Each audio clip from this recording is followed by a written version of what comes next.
भक्तों, ओम नमः शिवाय, श्री शिवाय नमस्तुभ्यम, जय श्री महाकाल। भक्तों, जैसे कि आप सबको पता है कि जो परसों का दिनांक है 4 तारीख को प्रदोष व्रत आ गया है। जी हाँ भक्तों, जो भी माताएं प्रदोष व्रत रखती हैं और जो भी माताएं प्रदोष व्रत नहीं रखती हैं, उन दोनों माताओं के लिए गुरुदेव जी ने इतने सुंदर उपाय बताए हैं 2 से 3। अगर इन उपायों को आप करते हैं प्रदोष काल वाले दिन, तो आपके घर की जो भी समस्याएं हैं, चाहे कर्जा से रिलेटेड, चाहे आप कोई दुकान स्टार्ट करने वाले हैं, कोई नया धंधा स्टार्ट करने वाले हैं, कोई आपके बिजनेस में बहुत ज्यादा पैसे की जरूरत है, या आपके बच्चा जो अगर पढ़ाई नहीं करता है, बिल्कुल भी पूरे दिन फोन यूज करता है, अपने दोस्तों के साथ घूमता है, पढ़ाई में तो बिल्कुल ध्यान ही नहीं देता है और उसके जो नंबर है वो बहुत ज्यादा कम नंबर आते हैं, तो ये सारी समस्याएं भी हैं। और अगर आपके जीवन में कोई ऐसा व्यक्ति जो बहुत ज्यादा नशा करता है, उसके नशे से आप लोग बहुत ज्यादा परेशान है, तो परसों के दिन अगर आप प्रदोष काल के व्रत के दिन गुरुदेव जी के बताए गए सिर्फ मात्र और मात्र 2 उपाय करते हैं, तो आपकी जो भी मनोकामनाएं भगवान भोले बाबा अवश्य पूर्ण करेंगे और जो भी समस्याएं हैं वो भगवान भोले बाबा जड़ से समाप्त करेंगे। जी हाँ भक्तों, प्रदोष काल का दिन कुछ ऐसा ही होता है। हमारे हिंदू धर्म के त्योहारों में बहुत बड़ा त्योहार माना गया है, बहुत बड़ा व्रत भी माना गया है। जो भी माताएं व्रत रहती हैं उसकी अहमियत जानती होंगी। तो भक्तों, चलिए चलते हैं उपाय की तरफ और जानते हैं गुरुदेव जी ने कौन से उपाय बताए हैं जो आपको प्रदोष काल वाले दिन करने हैं। और जी हाँ भक्तों, एक चीज और बोलूंगा, जैसे प्रदोष काल का जो व्रत है वो परसों के दिन आ रहा है, ठीक 4 जून को, ऐसे ही जो अगला प्रदोष काल का व्रत होगा उसमें भी आप इस उपाय को कर सकते हैं। इस चीज का भी आपको ध्यान देना है। तो अगर आप इस उपाय को सुनते हैं तो कहीं पर लिख लें। जिन भी माताओं से अगर छूट गया है कि मैं उस उपाय को नहीं कर पाई हूँ प्रदोष काल वाले दिन, तो जो अगला प्रदोष काल का दिन आएगा जो 19 जून को है, जी हाँ भक्तों, जो अगला प्रदोष काल का व्रत है वो 19 जून को पड़ रहा है अगला, तो 19 जून में आप कर लेना। सेम उपाय करना है जो भी आपको प्रदोष काल का व्रत मिलेगा, ठीक।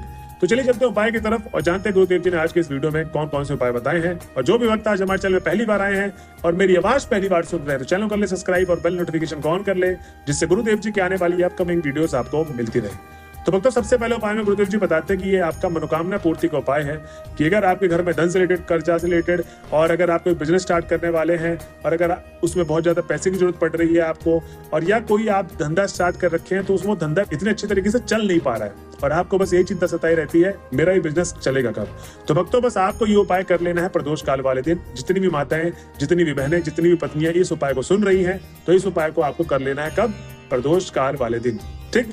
तो इस उपाय में गुरुदेव जी बताते हैं कि आपको सबसे पहले चाहिए 11 आम के पत्ते। क्या चाहिए आपको? 11 आम के पत्ते चाहिए इसमें, ठीक। अब जो 11 आम के पत्ते लेंगे, इस चीज का आपको विशेष ध्यान देना है, कहीं से कटे पिटे खंडित ना हो, एकदम नए पत्ते चाहिए जो आम के पेड़ में आते हैं। तो आप 1 से 2 टेरी तोड़ लें, 2-3 टेरी में आपको 11 आम के पत्ते मिल जाएंगे और उसके बाद आपको वो 11 आम के पत्ते घर पे लाना है। अब भक्तों करना क्या है कि वो जो 11 आम के पत्ते हैं ना, वो एक के ऊपर एक के ऊपर एक के ऊपर एक रखना है, ठीक। जैसे बंडल बना लेते हैं तो बंडल की तरह ही आपको 11 आम के पत्ते एक के ऊपर एक के ऊपर रख लेना है और उसके बाद आपको कच्चे सूत से उस 11 आम के पत्ते को बांध लेना है। जी हाँ भक्तों, उस कच्चे सूत से आप बांध लें और उसके बाद गुरुदेव जी कहते हैं कि आपको चाहिए 1 शहद की डिब्बी। अब जो मंदिर परिसर में यूज करते हैं आप, वो शहद की डिब्बी ले लें और 1 लोटा जल, तांबे के लोटे में जल भर के, और जो घर से भरा हुआ जल होना चाहिए, मंदिर परिसर से जल नहीं भरना चाहिए, ठीक। इस चीज का भी आपको विशेष ध्यान देना है। अब ये तीनों सामग्री लेके आपको प्रदोष काल वाले दिन, मतलब जो 4 तारीख को आ रहा है परसों, उस दिन आपको चले जाना है महादेव के मंदिर में। भक्तों, गुरुदेव जी कहते हैं कि सबसे पहले आपको 7 से 10 मिनट भगवान भोले बाबा की आराधना करनी है। आराधना करने के पश्चात ही आपको उपाय शुरू करना है। अब इसके पीछे का क्या कारण है, क्या लॉजिक है, मैं एकदम उपाय के एंड में समझाऊंगा। पहले आप उपाय को अच्छी तरीके से सुन ले, जान ले, ठीक। तो इस उपाय में गुरुदेव जी कहते हैं कि जब आप महादेव की आराधना कर लेंगे, अब आपको करना क्या है कि जो 11 आम के पत्ते लेकर गए हैं, ठीक, तो थोड़ा सा शहद निकाल लें। शहद की डिब्बी मैंने बोली थी आपको, तो डिब्बी में थोड़ा सा शहद निकाल लें उसके ढक्कन में, और उसके बाद आपको 11 आम के पत्ती का जो लकड़ी वाला भाग होता है, जैसे पत्ते का एक एंड होता है जहां से पत्ता समाप्त हो रहा होता है, और एक पत्ते का शुरुआती भाग जो टेरी से कनेक्ट होता है, जो टेरी से जुड़ा हुआ होता है, जहां से आपने तोड़ा है, तो भाई लकड़ी वाला भाग आपको 11 के 11 आम के पत्ते आपने बांध रखे हैं, तो उसी लकड़ी वाले भाग को आपको पूरे शहद में भिगो लेना है। अब आपको ध्यान देने वाली बात इसमें है कि मात्र और मात्र लकड़ी वाला भाग आपको डुबोना है शहद में, पूरे पत्ते को नहीं भिगोना है शहद में। पूरे पत्ते में ही आपने शहद लगा दी, ऐसा नहीं करना है, सिर्फ और सिर्फ लकड़ी वाले भाग पे आपको शहद लगाना है। अब आपको करना क्या है, अब गुरुदेव जी बताते हैं कि जो माता अशोक सुंदरी का स्थान है, जिन लोगों को नहीं पता कि माता अशोक सुंदरी का स्थान कहाँ पर होता है, तो जो बीच वाला भाग जहां से जलाधारी नीचे की तरफ जल बह रहा होता है, प्रवाहित हो रहा होता है, तो जो बीच वाला भाग होता है ना, वहीं पर आपको माता अशोक सुंदरी का स्थान मिलेगा, ठीक। उसके बाद भक्तों, गुरुदेव जी कहते हैं कि जब आप माता अशोक सुंदरी के स्थान में रखेंगे तो आपको अपनी मनोकामना बोलनी है, समस्या बोलनी है। तो सबसे पहले तो अगर कोई भी आपके घर का जो व्यक्ति है जो बिजनेस स्टार्ट कर रहा है, उसको बिजनेस में तरक्की चाहिए या उसके बिजनेस में कोई बहुत ज्यादा पैसे का जरूरत है, उसको शुरू करना है कोई नया धंधा, तो उससे रिलेटेड जो बंदा स्टार्ट कर रहा है उसका नाम और गोत्र बोलना है और जो भी समस्याएं हैं बिजनेस से रिलेटेड वो आपको बोल देनी है और आपको अपनी मनोकामना मांग लेनी। ठीक, अगर आप धन प्राप्ति के लिए उपाय करने गए हैं तो आपको अपना नाम और गोत्र बोलना है और उसके बाद आपको अपनी समस्याएं, धन से रिलेटेड जो भी समस्याएं आपके जीवन में चल रही है वो बोल देनी है और अपना मनोकामना भगवान भोले बाबा से मांग लेना है। तो आपको इस तरीके से आपको मनोकामना मांगना कि अगर किसी व्यक्ति के लिए कर रहे हैं तो उसका नाम और गोत्र बोलें, अगर ये उपाय अपने खुद के लिए कर रहे हैं तो अपना नाम और गोत्र बोलें और उसके बाद आपको अपनी मनोकामना मांग लेनी है। अब भक्तों, जब आपने मनोकामना मांग ली, जो 1 लोटा जल था वो आपको भगवान भोले बाबा के ऊपर शिवलिंग पे अर्पित कर दें। अब अर्पित करने का जो तरीका है वो कुछ इस तरीके से है कि कुछ लोग बूंद-बूंद अर्पित करते हैं, कुछ लोग बहुत तेजी से जल अर्पित करते हैं। इस तरीके से आपको जल अर्पित नहीं करना है। भक्तों, गुरुदेव जी कहते हैं कि जैसे कि आपने नदी देखी है, नदी में एक समान धारा से बह रही होती है। ठीक, नदी में ज्यादा तेज पानी होता है ना ज्यादा धीरे, एक समान धारा होता है। ठीक, जहां पर उथली हुई नदी नहीं होती, जहां पर प्लेन नदी होती है, उस धारा की बात कर रहा हूं मैं। ठीक, तो वही धारा बनाते हुए आपको 1 लोटा जल का न ज्यादा तेज न ज्यादा धीरे, एक समान धारा बनाते हुए जो धारा टूटे ही ना, और पूरा का पूरा 1 लोटा जल आपको अर्पित कर देना है। और जब आप जल अर्पित कर रहे होंगे तो आपको श्री शिवाय नमस्तुभ्यम का जाप करके अपने घर की तरफ चले जाना है। भक्तों, गुरुदेव जी कहते हैं कि जो भी भक्त मेरे बताए गए उपाय कुछ तरीके से करते हैं, उसके जीवन में धन से रिलेटेड, कर्जा से रिलेटेड, उसके बिजनेस से रिलेटेड कोई भी समस्या कभी आने ही नहीं वाली है और आपके घर के हर व्यक्ति बहुत ज्यादा खुश रहेंगे। आपकी मनोकामना भगवान भोले बाबा अवश्य पूर्ण करेंगे।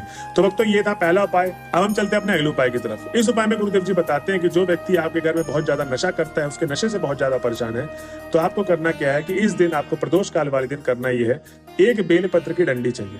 बेलपत्र की डंडी छोटी ले ले, ज्यादा बड़ी डंडी ना ले। उसके बाद आपको 1 काली मिर्च, सिर्फ और सिर्फ 1 काली मिर्च चाहिए। ठीक, उसके बाद आपको 1 लोटा जल जो तांबे के लोटे में भरा होना चाहिए और घर से जल भर के लेके जाना है अगेन। ठीक, अब आपको ये प्रदोष काल वाले दिन महादेव के मंदिर पहुंच जाना है, लेके 7 से 10 मिनट भगवान भोले बाबा की आराधना करनी है। उसके पश्चात ही आपको उपाय को शुरू करना है, तो आराधना करना को ना भूलें। आराधना करने के बाद जब आप उपाय शुरू करेंगे तो गुरुदेव जी कहते हैं कि आपको अपना जो मुख है वो उत्तर दिशा की तरफ करके शिवलिंग के सामने आपको विराजमान मतलब बैठ जाना है। ठीक, और जो मुख होगा आपका उत्तर दिशा की तरफ होगा। अब आपको जो शिवलिंग का सामने वाला भाग दिख रहा है उसके जस्ट अपोजिट वाले भाग में मतलब पीछे आपको वो बेलपत्र की डंडी और काली मिर्च रख देनी है और खड़े होके अब आपको 1 लोटा जल समर्पित कर देना है। अब समर्पित करने का जो तरीका है मैंने आपको पहले उपाय में बताया है, तो उसी तरीके से आपको एक समान धारा बनाते हुए पूरा का पूरा जल अर्पित करना है भगवान भोले बाबा की शिवलिंग पे। और आपके व्यक्ति का जो भी नाम है जिससे आप परेशान है, जिसके नशा मुक्ति के लिए आप उपाय करने के लिए आए हैं, तो आपको उसका नाम और गोत्र बोलना है। और अगर वो व्यक्ति खुद ही आए हैं अपने नशे से छुटकारा पाना चाहते हैं, तो छुटकारा पाने के लिए आपको अपना नाम और गोत्र बोलना है और इस तरीके से उपाय करना है जैसे जैसे मैंने आपको बताया है, और आपको अपनी मनोकामना मांग लेनी। भक्तों, गुरुदेव जी कहते हैं कि जो भी भक्त इन 2 उपायों को प्रदोष काल वाले दिन करता है, ये प्रदोष काल वाला दिन इतना ज्यादा महत्वपूर्ण है, इसमें भगवान भोले बाबा आपकी मनोकामना अवश्य पूर्ण करेंगे, आपकी मनोकामना अवश्य सुनेंगे और आपके जीवन में कभी भी कोई कष्ट नहीं आने देंगे। तो भक्तों, ये थी आज की वीडियो। अगर आप वीडियो के लास्ट तक आ गए हैं तो श्री शिवाय नमस्तुभ्यम लिखना ना भूलें। मिलते हैं अगले वीडियो में, जब तक के लिए बने रहे हमारे चैनल में। हर हर महादेव।